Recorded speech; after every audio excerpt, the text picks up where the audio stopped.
আসসালামু আলাইকুম। ঈদের 3 দিন পরে ঘর থেকে বের হইলাম আয়নকে নিয়ে।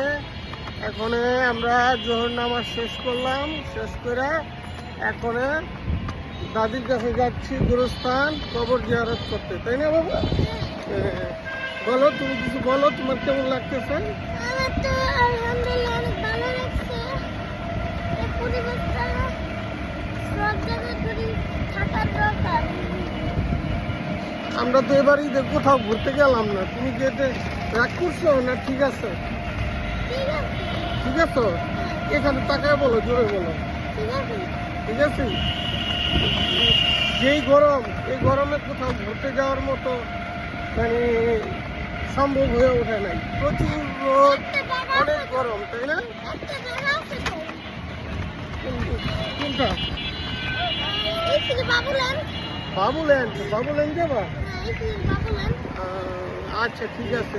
রায়ন, তুমি কিছু বলো, বলো বলো। বলবো না, আমার নিজের পায়ে অনেক ব্যথা, আমি ঘুরতে যেতে চাইও না। এবারই যে কোথাও তুমি বেড়াতে যেতে পারতেছো না, এতে কি তুমি খুব আপসেট? না, ওটাই কাছে, কারণ আমার এভাবে আমার পায়ে ব্যথা। তুমি আপসেট হইলে তোমার কন্যা মধুরা, কারণ তুমি বলছো বড় গরু কিনা দাও, আমার কোথাও ঘুরতে যাওয়া লাগবে না, বলছো না? হ্যাঁ? আয়নকে নিয়ে আমরা কোথাও যাবো না, আমরা ঘুরবো আয়নকে নিয়ে। হ্যাঁ, আয়ন কিছু বলে না। আয়নে কিছু বলে নাই, তাই না? আয়ানে বললে ঘুরতে পারতো না। হ্যাঁ, রায়ন অনেক জ্বালাইছে এবার গরু কিনতে গিয়ে, তাই না? এই যে রায়ন, তাকাও, তুমি কিছু বলো। কি বলবো? গরু কিনতে গিয়ে কান্না বিন্দি কি করছে?